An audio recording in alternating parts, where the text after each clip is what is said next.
Hi, and welcome to Axelbank Reports History and Today, conversations with America's top nonfiction authors and why their books matter right now. I'm Evan Axelbank, and today we're going to speak with Rachel Cockerell, the author of Melting Point, Family, Memory, and the Search for a Promised Land. This is her first book, and she has her master's degree in journalism from the City University of New York, or CUNY. Ms. Cockerell, thanks so much for being here. Thank you so much for having me. Before we start our interview, I want to invite listeners to our Patreon page to ask for your support in keeping the show going. Go to patreon.com/AxelbankHistory. We will donate part of your contributions to a charity that promotes children's literacy. On March 3rd, 1909, my great-great-grandmother, Chaya Axelbank, and I'm not sure about the pronunciation there, I can't ask her, Chaya Axelbank and three children arrived on Ellis Island on a ship from Antwerp. Our family settled in New York after escaping the evils of a Russian pogrom. 2 years before, though, on June 7th, 1907, a ship also of Russian Jews set sail across the Atlantic, and on it was Rachel's great grandfather, David Jochelmann. And I hope I pronounced that right. Is that about right? Um, but they were not headed to New York. Rather, they went to the last place that you might guess, Galveston, Texas, of course. Their saying was, if we cannot get to the Holy Land, we can make another land holy.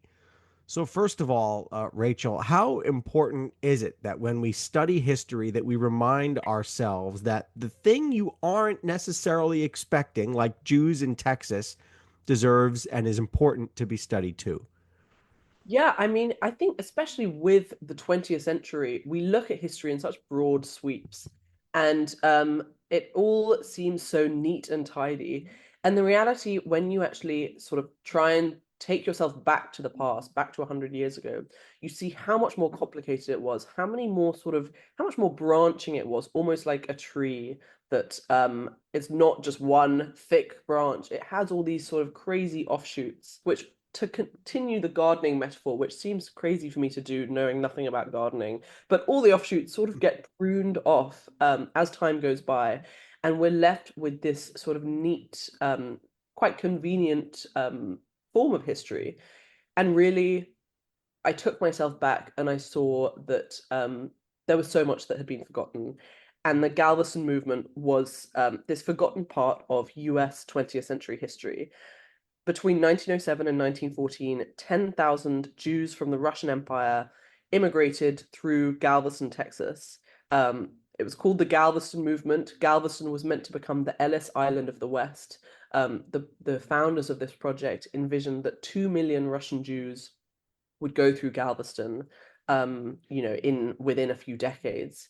So in their eyes, their plan failed, but really 10,000 looking back, that was over 100 years ago, and all those 10,000 have had children and grandchildren and great grandchildren. So there must be hundreds of thousands of Galveston descendants, as I call them, scattered across the US today. Well, then we say howdy to them, right? Before I ask how they decided on Texas, I want to ask what was happening in Russia during the years that people like you and I, common ancestors, decided enough was enough. Um, in 1903, the first significant anti-Semitic pogrom of the 20th century took place in a town in the Russian Empire called Kishinev.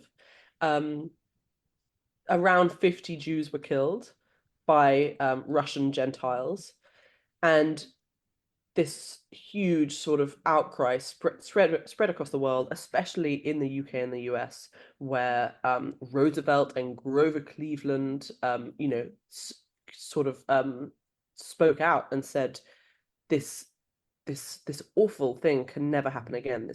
This crime can never happen again." Roosevelt said, "Nothing is more sort of central to my mind right now." It was the thing that was consuming all his thoughts. There was a huge sort of protest meeting. Grover Cleveland and various others spoke against the Kishinev pogrom. It turned out that the Kishinev pogrom was just the first in a huge wave of anti-Semitic pogroms that spread across Europe and Russia. And that meant that many Russian Jews who had been sort of living under oppression and who were being persecuted where they lived for many years, it just took everything to a fever pitch. And suddenly it was sort of the tipping point, and they decided they had to leave the Russian Empire. Information was starting to travel faster, of course, during those times, but it doesn't travel as fast as it does today, obviously, where anybody can broadcast from where they are on Earth and be seen by anybody at the moment that they're broadcasting it, seen live. Um, that was not the case then. So, what I'm curious is how did information get back to people in Russia about what might be awaiting them in the new world? What made them think it would be any better? Well, I guess Jews had been immigrating, particularly to America, for years at that point. In 1900, there were Jews who had gone there in the 1800s and earlier. Um, and it was just this sort of, it was sort of like a snowball effect. Um, a Jew in Russia would maybe have a friend or two or a cousin or two in New York, and then they would go there as well because they had, received a letter back or a postcard back written in Yiddish from a cousin on the Lower East Side saying, "It's great, you should come here." It's so great here. And it's so great, it's 10 out of 10. You'll love it here.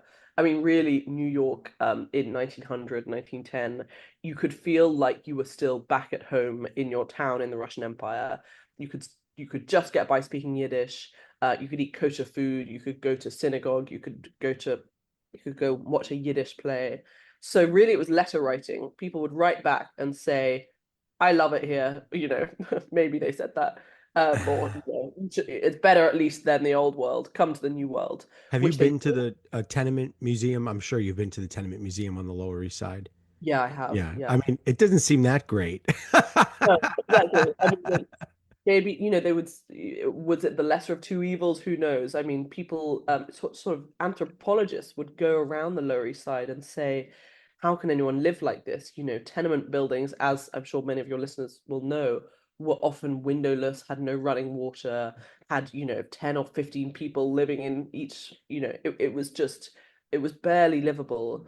And the Lower East Side was one of the most, I think, one of, if not the most populated districts in the world.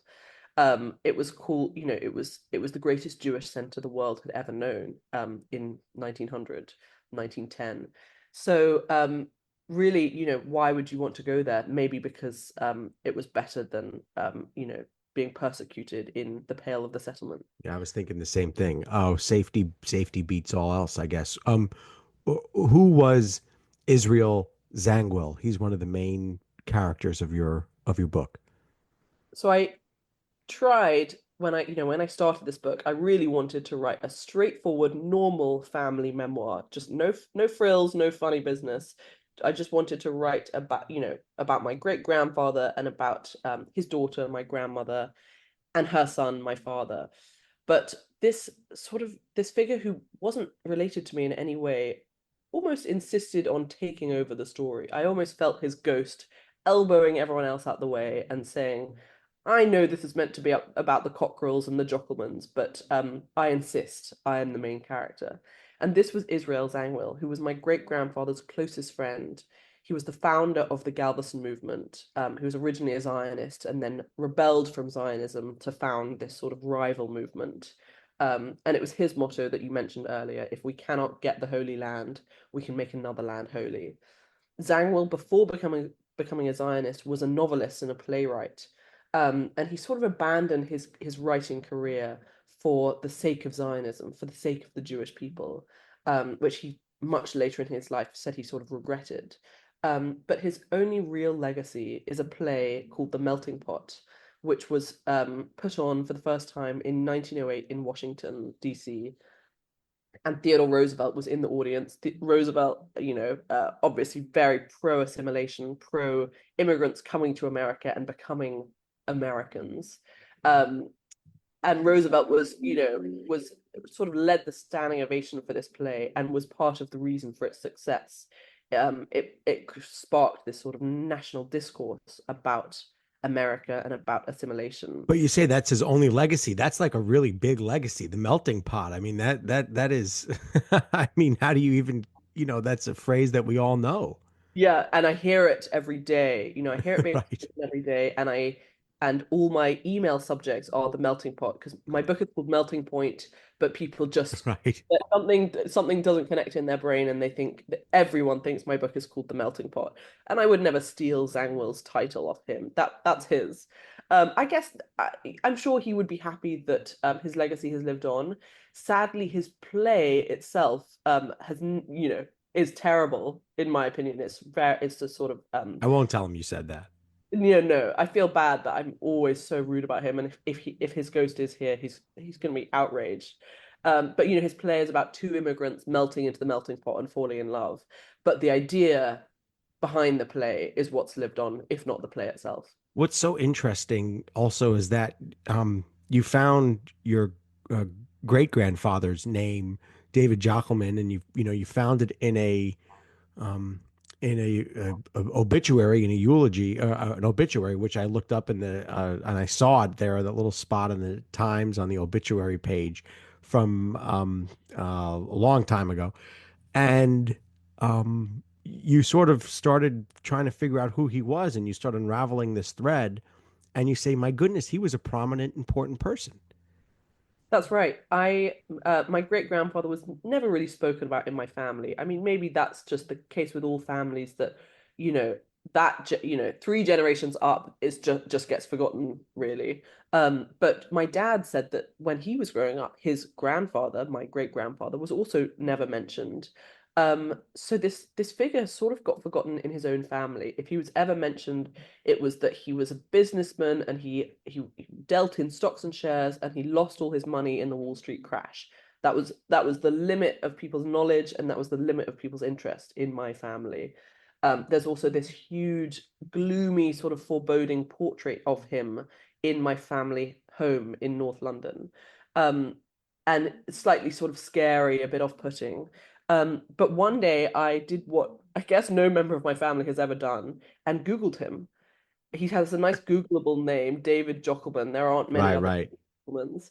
And the first thing that came up was an obituary from the New York Times in 1941 saying his name was a household word for Jews across Russia. And I thought, why is this boring guy why was he so famous for Jews across across the Russian Empire? And yeah, it turned out that he'd saved 10,000 Jews. When he had come to London after that, he had, in the early 1930s, he had led this sort of anti-Hitler protest. He was saying the civilized world must be awakened to this tragedy which is about to unfold. He organized the biggest Jewish march there had ever been in London. Newspapers said every British Jew is at this march. It's hundreds of thousands of people, and yeah, forgotten by his own family. So I guess it just shows that it's so easy to get forgotten, even if you are the sort of main character of your own life. When it comes to um, your own feelings as you start to find out that this person was prominent and also brave and also helpful. You had set out to write what you thought was going to be an ordinary book, and you suddenly realize you've got a big book here. How did you start to feel when you realized, I hate to say, just how wonderful your great grandfather was? Thank you. I mean, it's strange. I was writing this during the pandemic, and I kind of kept this book a secret from my family and my friends for maybe a year, maybe 2 years. I'm sorry, did you just want to just see where you came from and show them where you came from? I always thought it would be a book. People would kind of vaguely say to me, "How's your family project going?" As if it was this, Mm. long thing that I would never sort of complete or never turn into anything. But I saw from quite early on that it had this sort of narrative arc and it could be a book. But all these characters, my great grandfather, Zangwill, and even Roosevelt, were sort of living in my head and on the computer screen on my Google Doc. Um, for a year or two without me telling anyone, and it almost felt like they were all figments of my imagination. Particularly my great grandfather, because everyone in my family had said, he's nothing, he's nothing. It was only when I started emailing people who had studied this period of history. There's a small sort of circle of academics who are experts in the Galveston movement and of these sort of offshoots of Zionism.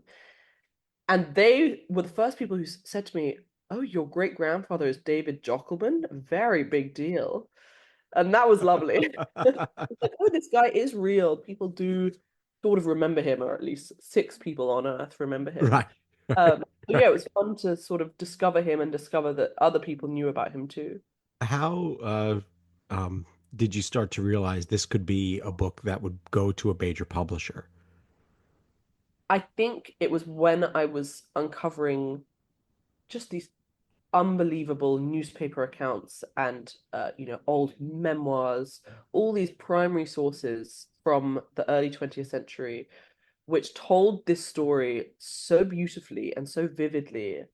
I guess we haven't really talked about the form of my book, but it's formed Yeah, entirely. we'll get there. I promise. I promise we'll We'll get get there. that. Yeah, yeah. Uh, yeah, it's formed entirely of interwoven primary sources. And as I was sort of weaving all these passages together, I was just sort of stunned by how beautifully people wrote, how funny people were, how modern people were. Just the style of writing alone sort of took my breath away. And that's when I thought, oh, this is like not only the plot is there, but sort of the writing is there as well. It's so vivid. It felt sort of cinematic in my mind. And that's when I thought, oh, maybe this could be a book that people actually read. And you thought it would be like a family heirloom at first? Um, no, do you know what? I always had this crazed ambition that it would be a mainstream book, Mm. that people would read. So I always, I had a sort of audience in mind throughout. I guess some people do publish those sort of like family books about the family for the family, but I just had a weird and ridiculous ambition from day one. So how did they decide on Texas, Israel, and David? How did they decide, hey, Texas is that's the place for us. Why not just fall in line and go where everybody else was going to New York?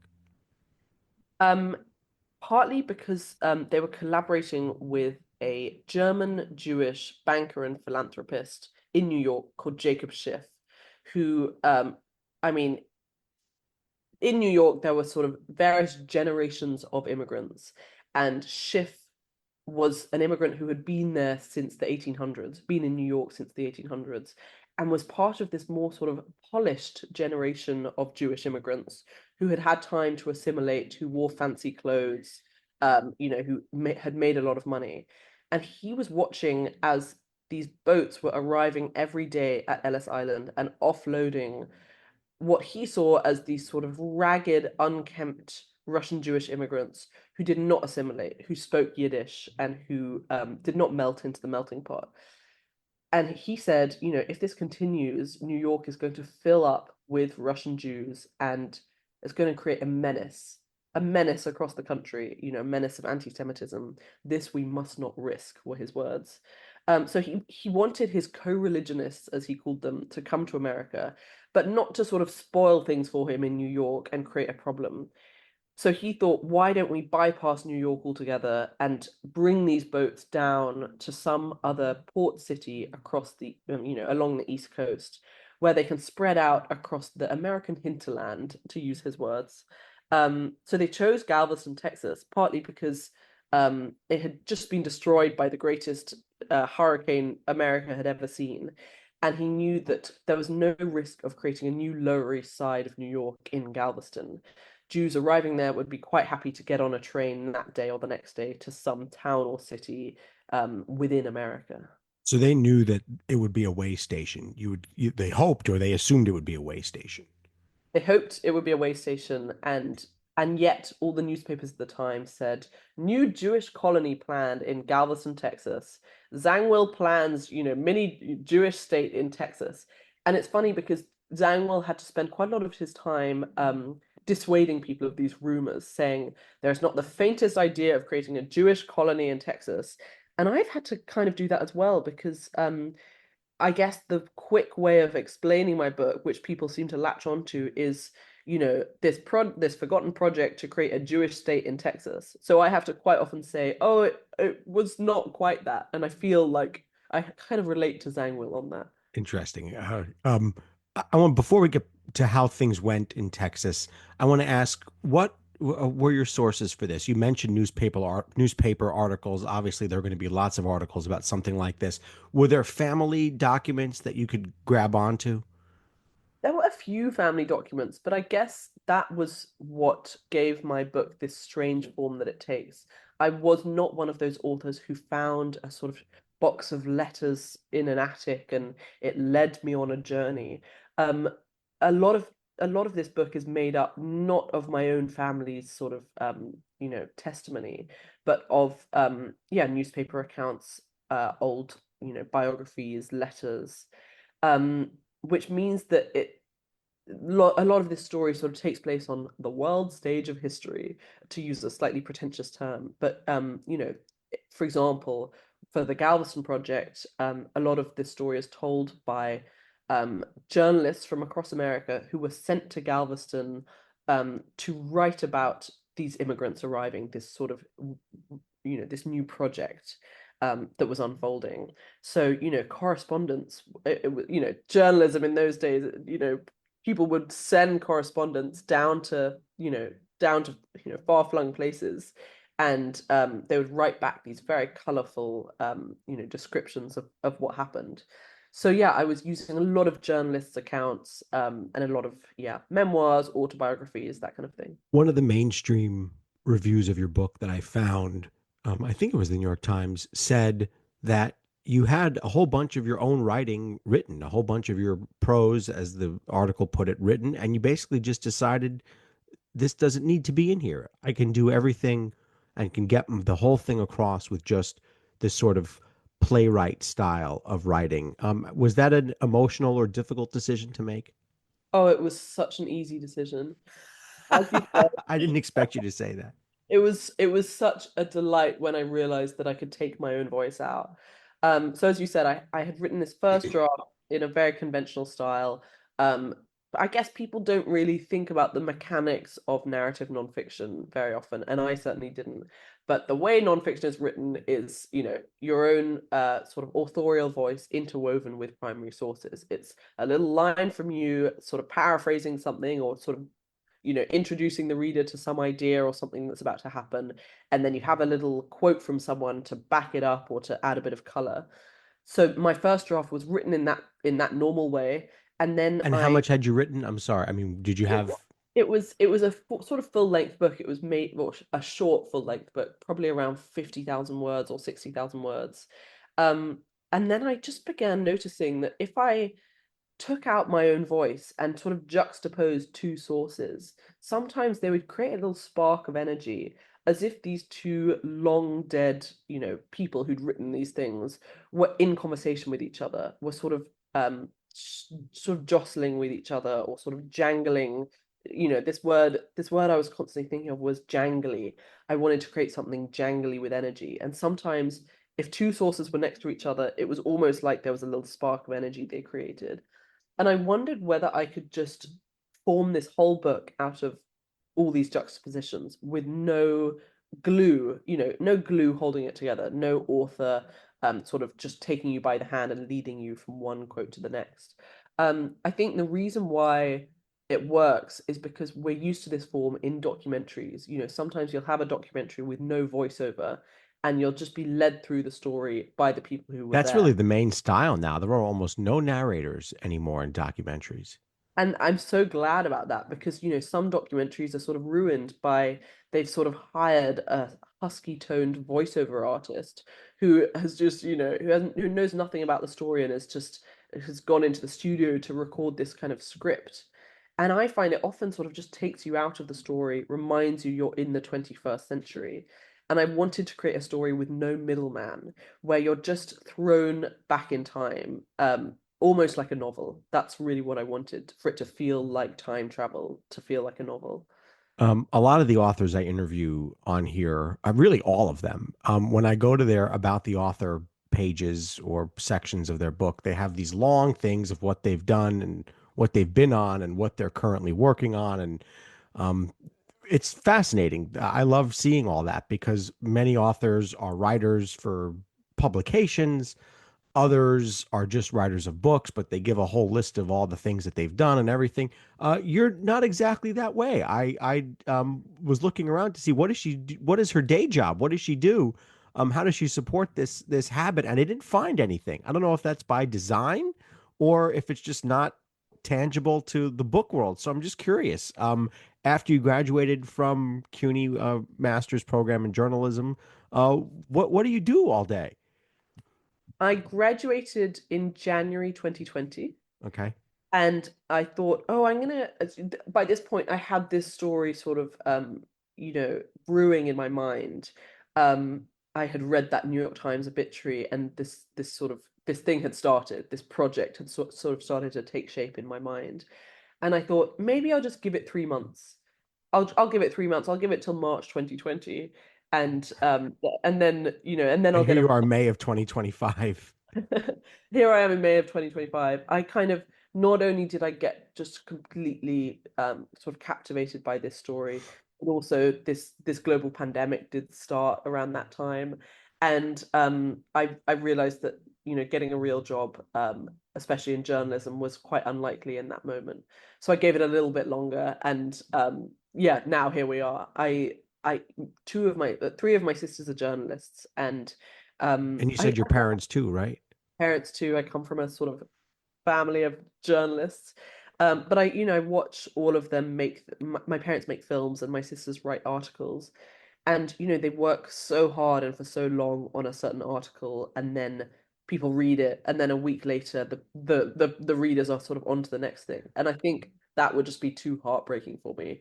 I love this more sort of long form way of working where you're working on something for a long time, but then maybe it gets read for a long time too. So that's keeping the lights on. It just they're just on, I guess. Lights are on through melting point, which is something I could never have imagined in January of 2020 when I thought, I wonder if I could do this. And it turned out that I could. That's awesome. Given the background that you have in journalism, and also given that you're from the United Kingdom, I'm curious, what have you noticed about the differences and similarities in the interviews that you've done with English and British media as opposed to American media? Is there a difference between them? I guess um in America, people are more interested in, you know, the whole melting pot thing because it is the American people. America is, so much of the fabric of America is made up of immigrants. Whether you're a first generation immigrant or a third or fourth or fifth generation immigrant. So I guess it's here's this English woman who's come here and is writing about you guys. So yeah, I guess it's more about assimilation and migration, the sort of discourse here, and also more about the writing process and about this strange form of the book, which is always fun to talk about. What was it like doing the national press? MSNBC, you're on there, Morning Joe. That's unbelievable. Yeah, it was fun. I sort of oh, so I'll just wait for that siren. Can you hear that siren? No, I don't hear it. Nope. Great, perfect. Yeah, I mean, something about an airless TV studio and you're sleep deprived because you had to wake up at 5 a.m. and there's an auto cue and everyone's like, it just, I loved it. It was great. What was the word you an auto cue? An auto cue, do you guys use that word? No. Ah, it's What like is the rolling, what do you use the instead? teleprompter?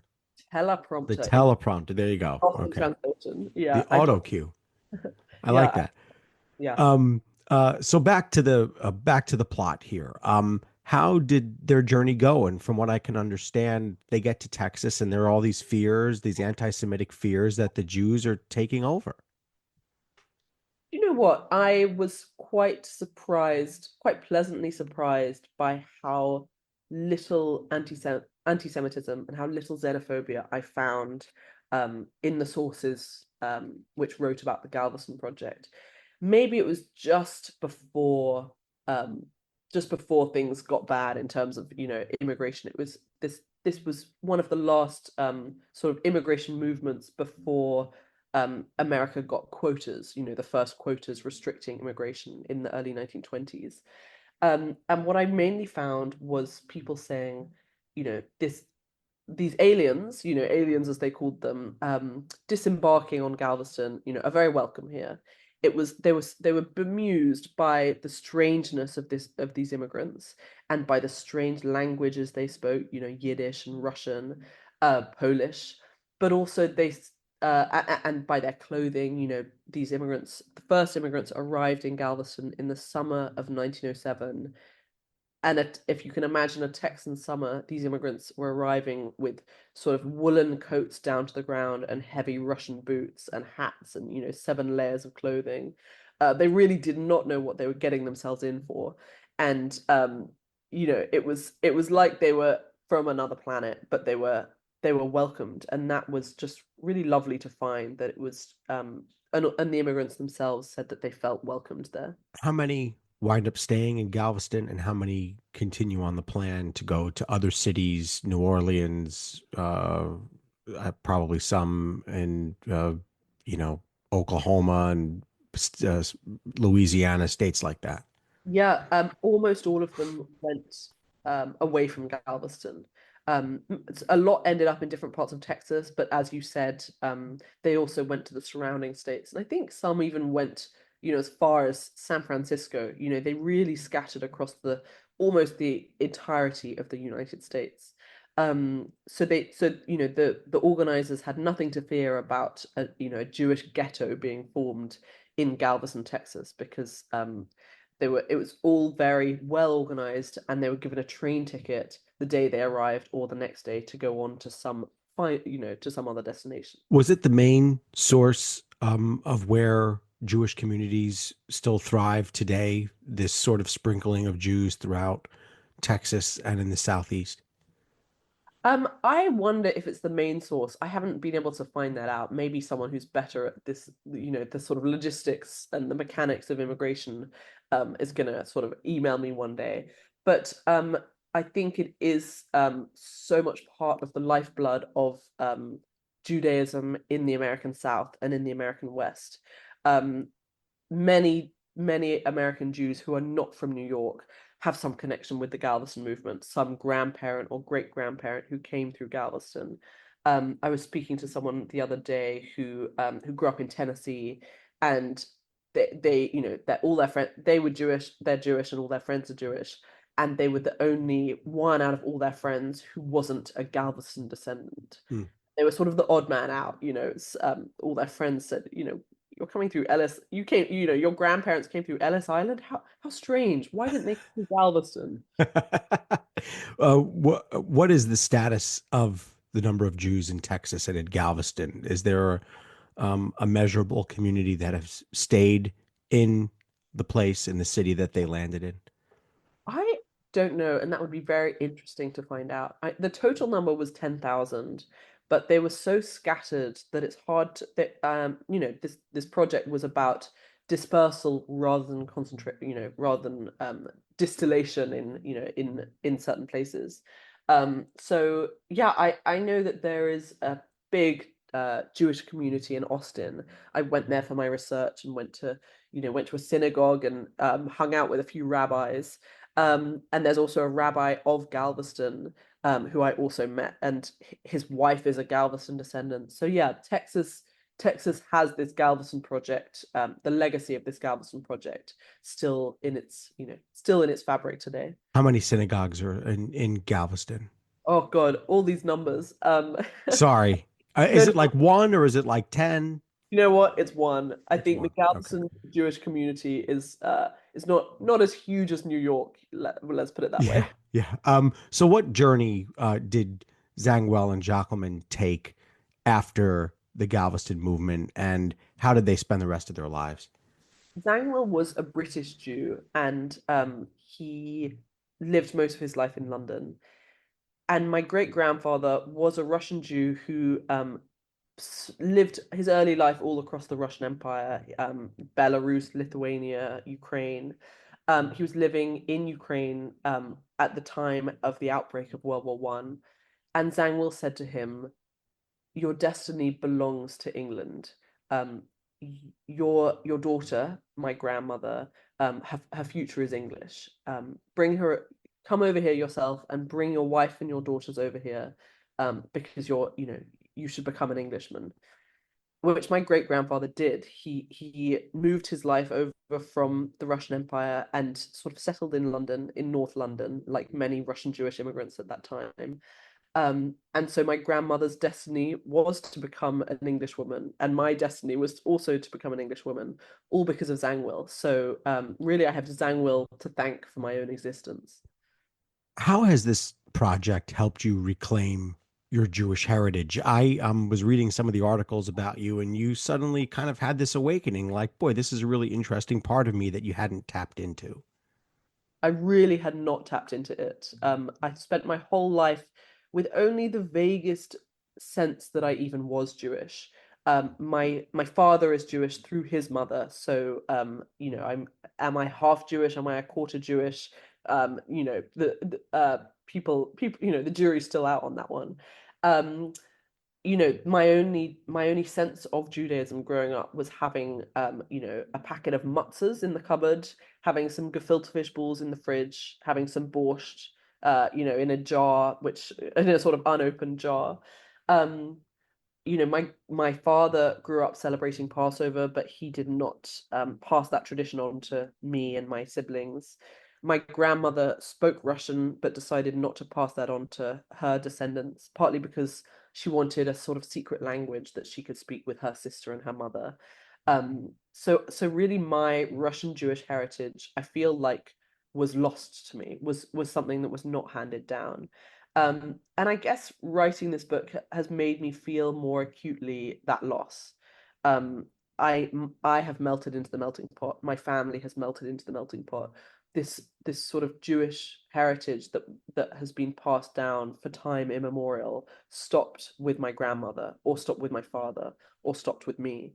So I'm really an example of Zangwill's idea of the melting pot, which is sort of bittersweet. I am who I am. I'm a Londoner, but I'm more aware now than when I started this book of everything I've lost. Mm. You feel sad I do about it? feel a bit sad. I mean, I have these cousins in Tel Aviv, and I notice how different their lives are to me, and how much they have in their minds that I will never have. Language and culture and ritual and tradition. And it is sad, but then again, I can't resent, the way my life has gone. I read that you got to participate in holiday celebrations for the first time. What'd you think of Passover, Hanukkah, Rosh Hashanah? My family makes a big deal of Hanukkah, although all the holidays, but at least, well, let me just say, I love Hanukkah. So, what did you make of them? Yeah, I loved them. I mean, it was sort of two feelings at once. It was how beautiful this all is, and how fun, the youngest child, trembling as they're asking the questions and For saying, Passover, "Please right? don't make me ask them." Yeah. For Passover, exactly. And the eight courses and the hiding of the matzah and the singing, in my with my cousins, they were doing these certain songs faster and faster and faster, all these sort of private jokes and things that they were laughing at, that had been developed not only over their whole lives, but had been sort of handed down to them. They would say, "Oh, this is how Granny used to do it, so this is how we do it." Um, and then it was also this feeling of, "Oh wow, I so don't understand any of this. This is all so alien to me." And that was the sad part, was that I would always be a bit of an outsider there. How do we take this story today, not just with the Jewish aspect of it and the anti-Semitism that we see today, but also with our discussions around immigration? What do you think the lesson is of this particular story? I keep on changing my mind. I think I really wanted this book to be a bit destabilizing. I wanted people to go into it with their sort of hard-won principles and their sort of views and beliefs set in stone, and read it and have the rug sort of pulled out from underneath them a little bit. That's certainly how I felt writing it. I felt sort of pulled in one direction and then pulled in another. But I guess, for immigration, I was seeing that immigration to America in a way, it was this beautiful thing that there were really almost no quotas at the time of the Galveston Project, and refugees from the old world were welcomed. I guess refugees from anywhere were welcomed to America and helped turn America into the beautiful place it is today. Um, but then also, an immigrant arriving in America loses so much of the place they came from and loses their culture, and whether they like it or not, whether happens in one generation or three or four generations, they do melt into the melting pot. I just, now that I'm here, in America, I sort of see it all around me. These families who, if the child is not American, then the child's child will be American. You do lose so much, but maybe you gain so much in becoming an American as well. Did you become a Zionist? Not to ask super personal questions here, but I'm just curious, did you start to feel an emotional connection with the idea of your grandfather's saying we can make another land holy? My grandfather had a sort of tricky relationship with Zionism. He was at the very first Zionist congresses at the turn of the 20th century, but then he left them. He actually sort of walked out of one in quite a dramatic fashion. This group of rebels split from Zionism and sort of stormed out of the Zionist Congress. Um, and it was in all the headlines, Zionism splits. Again, I mean, this goes back to what we were talking about at the beginning of these parts of history that are sort of pruned away because they're inconvenient. Everyone's forgotten that there was this major and dramatic split in the Zionist movement. But my great grandfather was one of those who left Zionism and formed this sort of rival group, who said this phrase, if we cannot get the Holy Land, we can make another land holy. So his idea was the Jewish people need a refuge somewhere, and if it's not Palestine, we can find a refuge somewhere else. And that was, and then he found his own refuge in London. So, part of my family did uh, did go to Israel in the early 1950s. But my great grandfather lived out the rest of his life in London. So yeah, I guess it gave me more of an understanding of things, and also, as I said, sort of destabilized me. Hmm. The dedication of your book is for Joe. Who's Joe? So Joe is a character in the book who, when I'm sort of giving my elevator pitch, I never really talk about, because my elevator pitch is that it's about Russian Jews going to Texas, or maybe the even longer version, it's about my great grandfather who helped 10,000 Russian Jews get to Texas. But my great grandfather also had a son from his first marriage who ended up in New York as a boy. He was called Emmanuel Jochelmann, changed his name to Mjo Bashe, and became a playwright, a friend of John Dos Passos and Ernest Hemingway, who have these cameos in the book.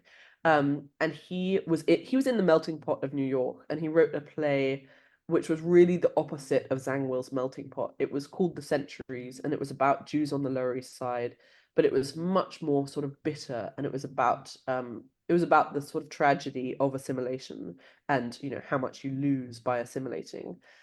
Mjo married a Southern Belle from North Carolina and had a daughter, and the Southern Belle, Doris, said, "Can I name her?" And Mjo said, "Oh, no, no, I'd like to name her." And he named her Mjo Bashe II. Um, and Mjo Bashe II was born in 1930 and now lives in Canada. She has a razor sharp memory, and I interviewed her for the book. So part of the book is a kind of oral history of growing up in the melting pot of New York in the 1930s. She remembers FDR, and she remembers all the drama of the 1930s better than I remember yesterday. So yeah, part of this sort of side plot of the book takes place in New York. What's next for you? From what I've read, you're already working on another book. Yep, I'm working on another book. I hope to write it in the same form as this one, all interwoven primary sources. I guess I just want to prove that this this weird form of writing can be applied to books other than stories of Jews going to Texas. I think as long as you have a mountain of source material, enough to sort of tell the entire story through sources, you can write about anything. Are you willing to say the topic yet? Yeah, it's about Halley's Comet, as we Oh, say, yeah, that's right. Halley's Comet, as you guys say here. Yeah, and my wife's name is Haley, and she was born in 1986. So, Love that. isn't that cool? Rachel Cockerell, the author of Melting Point, Family, Memory, and the Search for a Promised Land. Thank you so much for being here. Thank you so much for having me. Check out the book and her website, which is rachelcockerell.co.uk. She's on social media on the website formerly known as Twitter at Rachel Cockerell. I want to invite listeners to our Patreon page to ask for your support in keeping the show going. Go to patreon.com/AxelBankHistory. We will donate part of your contributions to a charity for children's literacy. And thank you for listening to Axelbank Reports, History and Today, conversations with America's top nonfiction authors and why their books matter right now. Check us out on Facebook, Twitter, and Instagram at Axelbank History. We update those with clips from the show, guest announcements, and book recommendations. See you next time. Thanks.